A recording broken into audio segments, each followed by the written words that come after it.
Halos wala na rin sa mga anak ng mga magsasaka ang gustong sumunod sa mga yapak nila. Ang Pilipinas ay itinuturing na agricultural country. Yung mga ibang lupa magiging idle. Magkakaroon ngayon ng shortage of food. Ranas naman po talaga kami na hindi nakakain. Puro lang tubig. Napakaliit ng bilang ng ating mga magsasaka kumpara sa kabuuang populasyon ng bansa.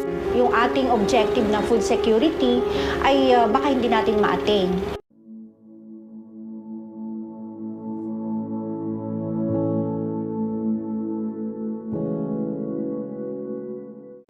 Since late 2019, the COVID-19 pandemic has expanded swiftly and widely over the world, posing serious threats to food security and nutrition.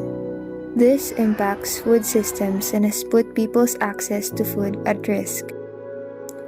Due to poverty, families, especially children, do not have enough nourishment for their health and growth. Natural calamities can also be a reason why there are insufficient supplies of food. It can destroy the farmers' crops, and sometimes they can only harvest a moderate amount of food, which is not enough for a community. With this, a lot of people suffer from hunger. Una, I'm a Bangsamoro. My name is Salahuddin Hashim. I have a mix of blood. Like, my mom is Waray, Chinese, Iranun. My father is a Mindanao, a little bit of Tausug and Arab. So I'm a mix of everything. I grew up in Cotabato City and in Mindanao. Born and raised in both areas. Tapos, nung nag-aral ako sa iba't ibang sa Cotabato City, ang elementary pati high school ko, I finished my college in Mindanao State University in Marawi City. And I finished my master's in Asian Institute of Management sa Makati. And then went to different countries. So medyo na-involved na ako sa Sustainable Development Goals. And I have a very wide experience in terms of food security because this has been a battle cry ng mga lalo na ng the Bangsamoro for the longest time. So for me to be able to respond to it, we established the Marapreneur Incorporated in 2015. It's a developmental organization, si the Marapreneur Inc. or TMI. At ang layunin nito is to empower communities, the people, na magkaroon ng kaalaman, ng kahusayan, pati na rin ng katatagan ng loob and commitment to participate in the fashioning of development, socio-economic development, and peace sa ating lugar. Kasi paniwala naman natin, hindi magkakaroon ng tunay na kaunlaran kung walang kapayapaan. It has to go parallel. Okay, sabay dapat yan. May pag-uusap sa kapayapaan, may pag-uusap sa kaunlaran. Take for example, kapag may gulo, do you think there will be developmental activities that would happen? Very limited. Na apektado dito ang kabuhayan pati pagkain ng mga tao. So, we intended to engage the community, the people, as well as bridge the gap of the community and the local government. Dahil mahirap na hindi isinasama ng ating lokal na pamahalaan, for example, ang barangay, kinukonsulta ba ang mga tao?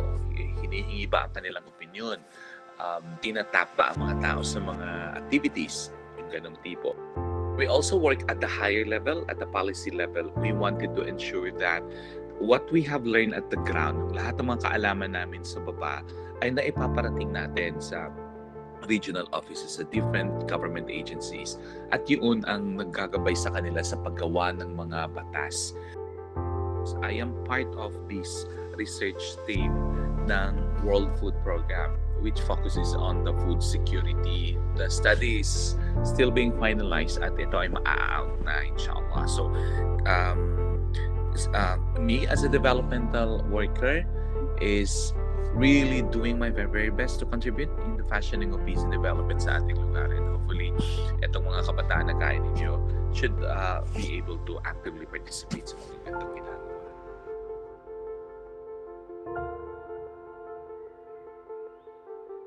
Ang dami pa nating dapat na gawin, lalo na sa Bangsamoro.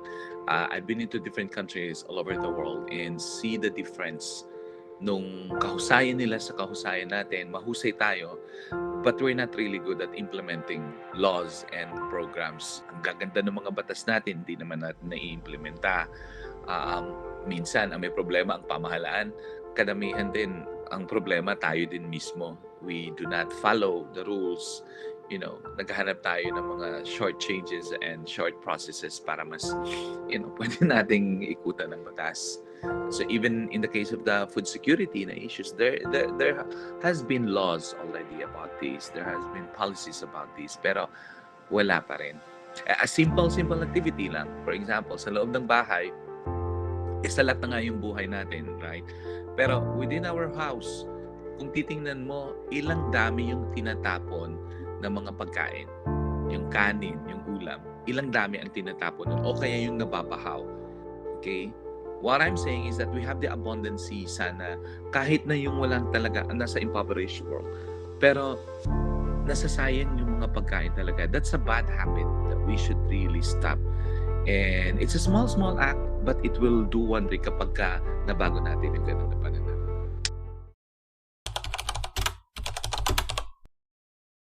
To be fair naman, ako, sa family namin, I think mahirap kami na pamilya eh. Noon, my mom, we were raised in a home na ang binubuhay talaga sa amin ay pagkain. My mom is a self-taught and a self-made chef. So, maaga pa lang, alas 5 pa ng umaga, ginigising na kami niya para maglako ng pandesal, puto. Every kind of foods na kaya ng araling ginagawa niya. So, I think in terms of food, we are very lucky that we have parents na mahilig sa pagkain. So, binibenta namin ito. So, even us going to the school, nagdadala din kami ng mga binibenta namin. So, personally at me, hindi kami naman dumanas talaga kahit na mahirap ang buhay. In schooling, nung college, ang naranasan ko, because limited lang yung allowances ng scholars sa school, I think I've experienced also like for 1 week time, ang kinakain ko lang bread or yung safari na corn, because that was the only time din na ang hirap talaga ng buhay.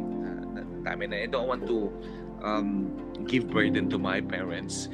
I think it's one of the attitude na meron kami magkakapatid eh. Kung kaya pa namin, we have to do it on ourselves, not to ask our parents to provide us kasi we feel them.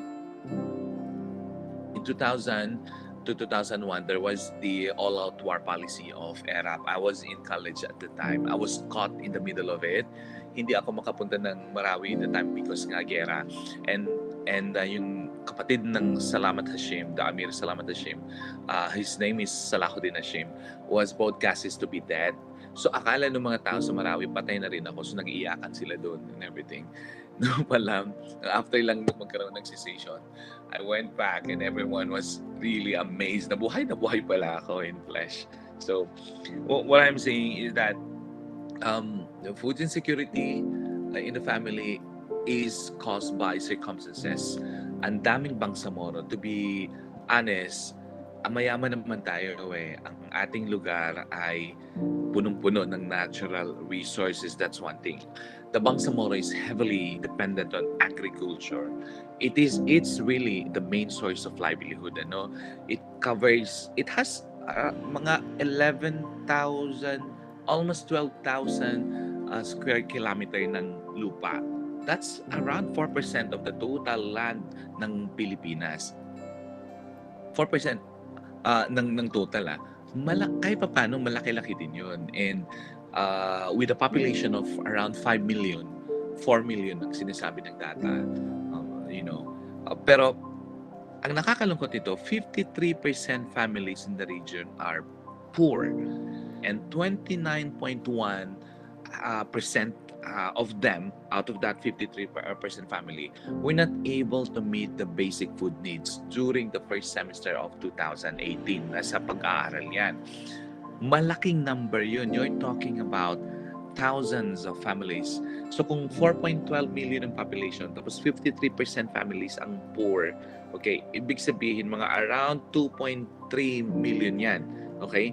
Na out of the 2.3, almost 30% dyan ay hindi kayang i-meet yung basic food needs. So, hindi divide mo pa yan, ano, on 18. So, around mga 300,000, mga something like that, or 400,000, yung sinasabi natin na may food insecurity na issue. Ibig sabihin, ito yung pamilya na hindi kayang kumain ng 3 beses sa isang araw. There are times na isang beses. And who are these people? Usually, these are the marginalized sectors. Ito yung mga, kung sa syudad, these are the urban poor. Okay? The bajaws na mga dyan, diba, sa street, yung mga orphans na wala na talagang pamilya on their own, yung mga street families, you have different sectors na kulang. Even yung sa loob ng bahay na akala natin ay okay, pero hindi pala talaga salat sila doon sa pagkain. Then you go farther, you go to the rural areas, ang dami mo makita. And ito yung nagbukas ng mata namin why we established the Moropreneur. Because when we go to far-flung areas, you see the limited opportunities and resources that they have. And that is not just sad, that is terrible. It's horrible, terrible, and it shouldn't be happening. But it is happening in our place.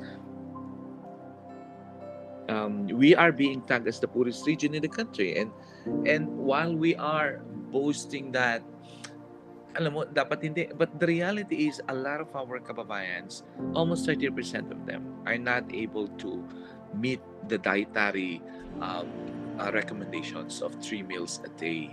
So kaya natin natatawag sila na food insecure. So mataas yung level of that. Nakikita natin ito, and it has an impact to the socio-economic growth ng ating lugar. Kapag kagutom ang mga bata, do you think they can study ng maayos? Do you think they can go to the school na prepared sila? Okay? So pagdating sa exam o pagdating sa mga oral recitation, bagsak, in the end, ang batang gutom, hindi nakakasagot ng maayos, walang nalalaman na maayos, would end up either mag-drop or kaya kagraduate ng walang alam. So, low ang knowledge, low ang capacity, low ang skills. How can a Bangsamoro like that, an individual, can compete to the world that we are facing right now? Una, napaka-scarce ng opportunities. Konti lang ang nakakapasok sa trabaho. Konti lang ang may business na malakas. Konti lang yung may programa para sa pag-angat ng buhay. These are all challenging time for us. And if you have that kind, kaya malaki yung impact ng food security na issue dahil nagsisimula yan doon sa bahay. At may impact ito pagka hindi nakakain ng maayos, walang proper nutrition, hindi nabibigyan ng tamang oras yung pagkain, it will create malnutrition. And malnutrition has lots of impacts. Yung stunting pa nga lang, yan na nagiging pandak na yung mga bata, pati yung brain dito nagiging maliit. And yun na nga, hindi nagiging maayos yung pananaw, yung pamumuhay, yung pag-iisip, yung kakayahan, and that affects the productivity of our society. Lower food security, lower productivity, meaning to say low peace and development in our area also. Malaki ang link ng food security doon sa socio-economic development and even stability and peace ng ating lugar. Kaya hindi ito issue lamang ng pagkain. Ito ay issue ng madaming aspeto na may kinalaman sa pagbuo ng isang mahusay na pamayanan. So even if you're in Davao, and this is why there are programs like merong mga ayuda na ang pinaka-major na laman nun ay bigas.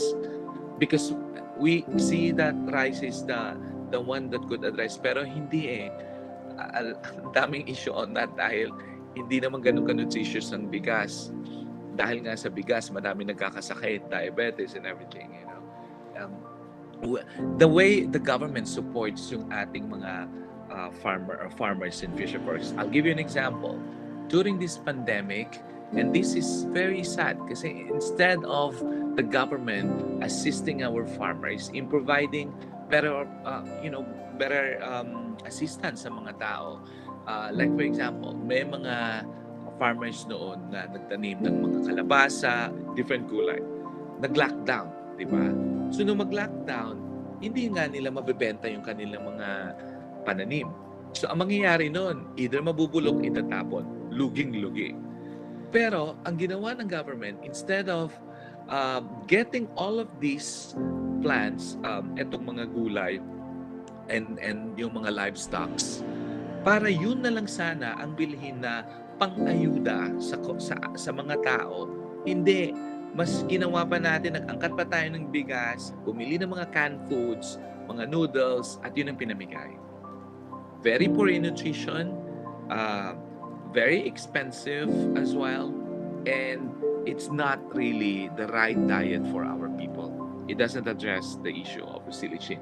Pero kung ang ginawa, yung bigas natin dito, yung mga gulay, pati livestock natin, itlog, yung mga meron tayo dito na masisira din naman, kung ginawa ng paraan ng pamahalaan na yun ang kunin at ipamigay, do you think we will have more problems on that? Pagka ginawa natin yun, we address the issue of food security ng pamilya na naka-lockdown tayo, 2 months din yun. But you also help the economy, you also help definitely the farmers, the fisher folks, yung mga nagre-raise ng mga livestock na maging maayos ang kanilang production. And that helping them will definitely allow them to generate profit that will allow them to buy inputs para makapagtanim at magpapatuloy pa nila ang kanilang mga pananim na produkto, and that could be sell ng mas mura pa sa mga mamamayan when the right time comes. Food insecurity in Bangsamoro is a social problem that is never resolved for many years. Why do such unfortunate situations happen? I'm gonna go on to the possibilities. Gusto ko lang din sabihin na yung babalikan ko lang ng kaunti na sa kaso kasi natin kaya critical yung food security dahil mataas yung poverty incidence. Bago pa naging BARMM, ang BARMM ngayon, yung ARMM pa na time in 2018, mataas na yung poverty incident natin. Dumating ito sa 61.3%. Okay?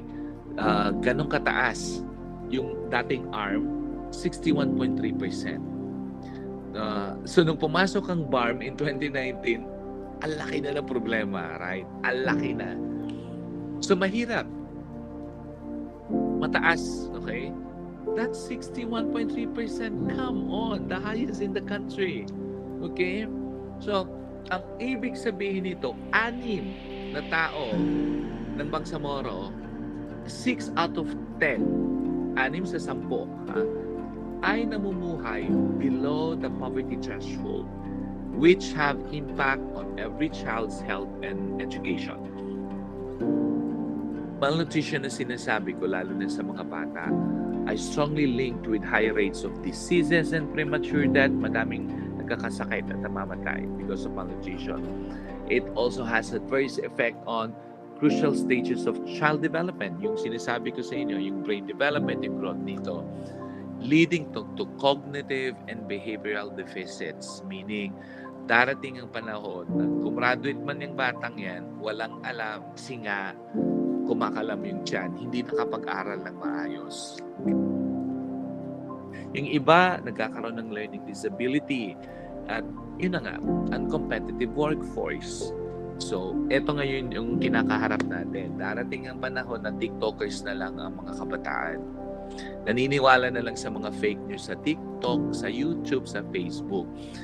At gustong suportahan yung mga nagnakaw sa atin dahil madaling papaniwalain sa mga nababasa lamang sa Facebook, sa social media. Ayan, puro TikTok lang. Hindi na nag-aaral, nagsasaliksik, hindi na critical. Kaya yun. We need to take the reality na farming is something that is not sexy to the youth. We're farmers. They are the poorest in this country. At nakakalungkot yan. Kung sino pa yung naghihirap para mapakain tayo, sila pa yung pinakamahirap. Alam mo yun? Yun ang masakit doon. Now, when you go to Japan, when you go to Australia, these countries that I have visited, lahat ng mga mayayaman are farmers. I mean, kadamihan sa kanila ng mga farmers ay ang yayaman. South Korea, lahat ng ito, ang dami, farmers, ang sobrang yayaman. Why? Because the government supports the farmers. They have a strong, at madaming kabataan sa kanila are into farming because hindi boring yung farming sa kanila dahil may technology. Ginagamitan ng tabs, ginagamitan ng machines. Sa ating kalabaw pati yung hindi na nag-i-improve. Wala nang innovative ideas and technology. So sino pa naman ang gusto sa mga kabataan na gawin yun na mag-araro ka na lang the whole time? So makit ng katawan mo, gutom-gutom ka pa, tapos ang pagbenta pa ng bigas, ang pagbili nila ng bigas sa'yo, 13 pesos lang or 10 pesos lang per kilo, kasi ibibenta nila ng 50 pesos sa market.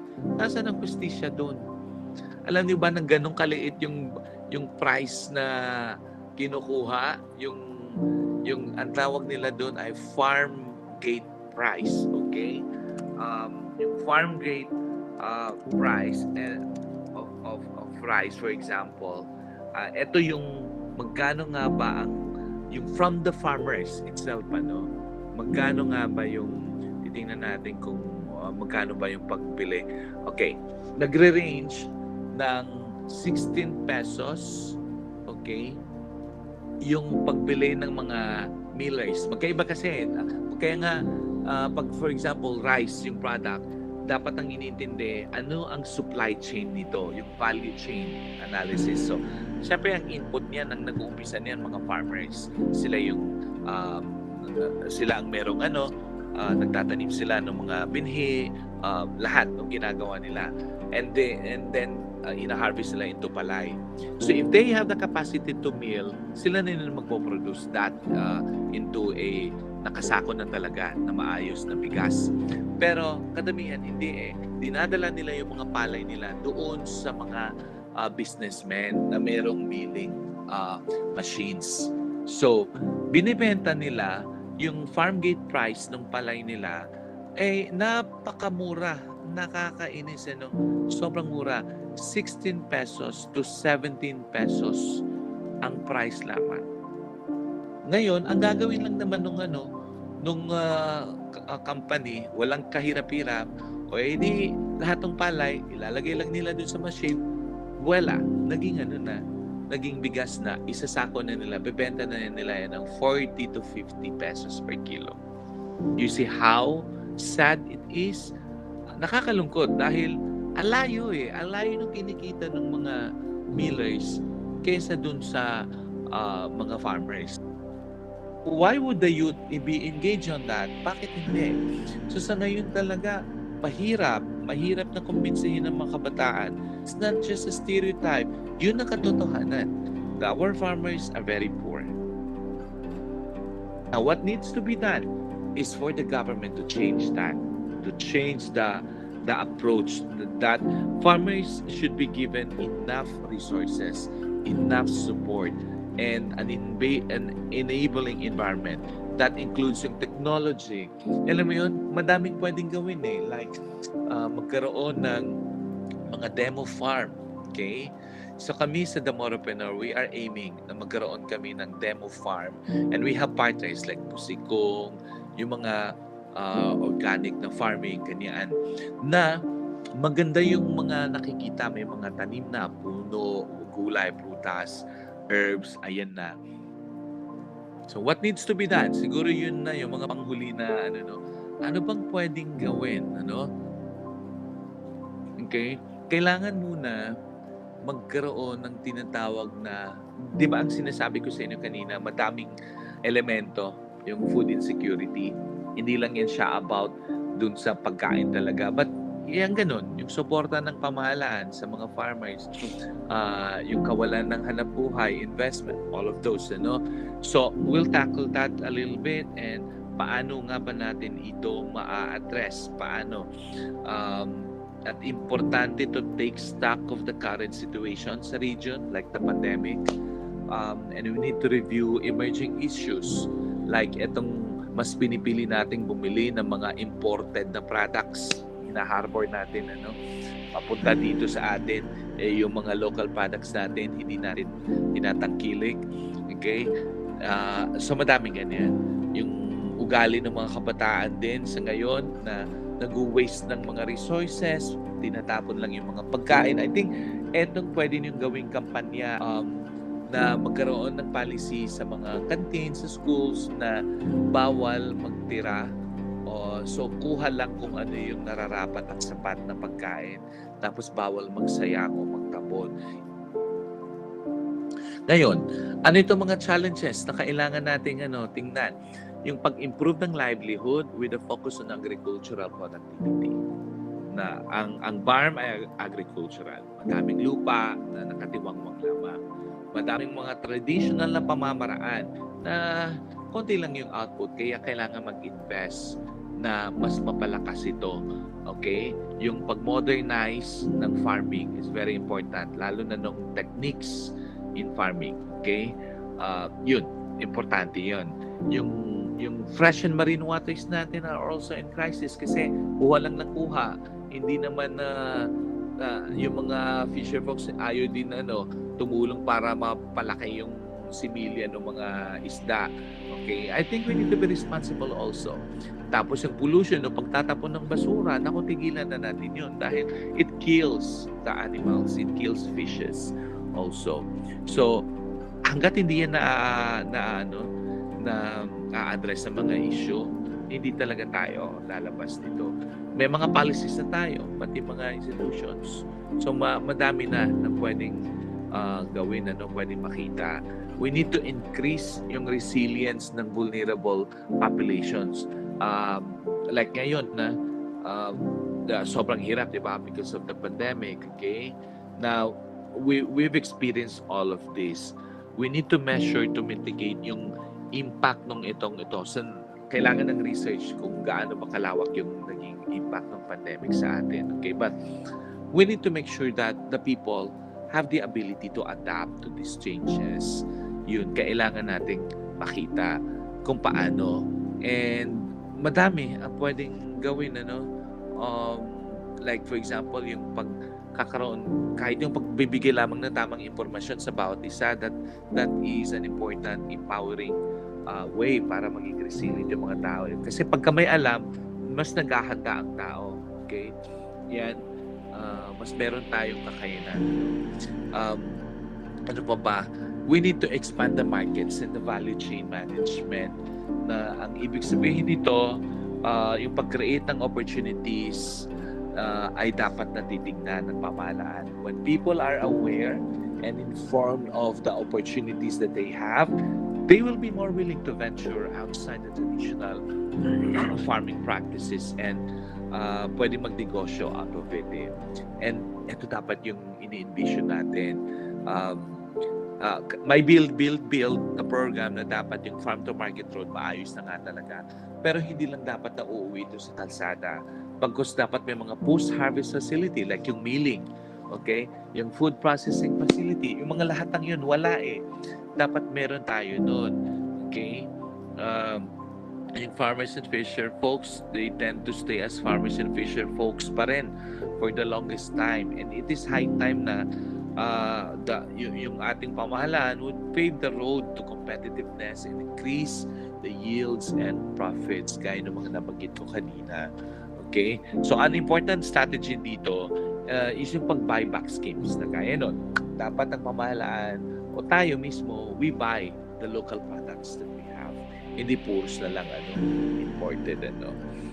So, madami yung nutrition and dietary intake natin will make sure na lahat ng mga kinakain ng mga kabataan, ng nanay, ng nagpapasuso, ng pregnant ay really nutritious. If it's not, it will still be result into malnutrition, which is a problem, a major problem. Okay? Yung behavioral and caring feeding practices ng mga kabataan, ng mga bata ay dapat natutukan ng lahat ng yan. Ako panghuli, ang laki ng role ninyo bilang mga estudyante at kabataan. You need to engage yourself to one another. Talk, have sessions, mag-usap-usap kayo. Speak, for example, mag-raise kayo ng issue na back up by data. For example, gaano kadami yung nawi-waste na pagkain and snacks na kinakain natin on a daily basis. Calculate nyo lang yan. Magbigay kayo siya ng 15 days. Tingnan nyo lang, ilang kilo ba ang natatapon na kanin, na ulam, na snacks. And then calculate, if that can be sold, yung actual na price niya, how much would that be? Yun ang ipakita ninyo na alam nyo, ang nasasayang pala natin in a month's time sa pagkain, sa karinderya na tinatapon natin is amounting to these thousands. That would trigger a lot of interest. Tapos sasabihin nila, and you need to ask them, what do we do? What can we do? Would you like us to go on like this? Or make a decision to stop this kind of practice? Now that is a game changer. I know this is simple one, pero pagka ginawa niyo ito, will really create ripples. Eto kaya-kaya niyong gawin. I'm not sure if there is a policy in the school, pero kahit may policy kasi, hindi naman nasusunod eh. Okay? So that's why you need to engage them. Show them figures out of that. Calculate how much yung waste na resources, mga pagkain, and that will change perceptions of, lalo na ng mga kabataan. And gawan nyo pa yan ng TikTok, gawan nyo pa yan ng edi sumikat na yan sa buong mundo. You know, you use the social media into good use. Hindi lang yung ganun, pagsasayaw, pag-aaway, pagiging marites at mosang. Always nating gamitin ito sa paggawa ng mga madaming opportunities. So, I hope you don't do this just because of yung parang compliance, kailangan nilang pumasa. Sana you internalize this and you also make sure that it affects you on a daily practices. Ilan ba yung nasasayang ninyo sa loob ng bahay mismo? And then try to change that and try to be discerning na instead of buying imported products, we have local products that are very good. Why don't we focus on that? Pagka natapos din namin yung aming, we have lines of products din kasi nagawang atin talaga. Nanam, pangalan Nanam. So madaming products yun. We're gonna invite you to be there. We'll be launching it in Davao also. So meron kaming yung ginagawa. That's one. Have a campaign. Have a strong campaign on it. Both sa school, within the school, and use the social media also to reach a more higher audience sa lahat. Ano pa bang pwede? Siguro kapag may nag-isip na sa inyo na makatulong kung paano pagkakitaan ang mga produktong pang-agrikultura, yan, it will also entice you. Kami sa Damorapreneur is willing to support you on that. If you like, we could conduct an orientation on youth entrepreneurship, pati yung agri-based na entrepreneurship with the kabataan that would address issues on food security, poverty, mga ganun, and even upgrading of skills. So yun, pwedeng tingnan yun siya. Okay. It is not too late to engage yourselves in agricultural activities. We can help maintain food security and sustainability as well as eradicate hunger. Because our generation is capable of developing agriculture and abolishing food insecurity in order to build a healthy future for everyone.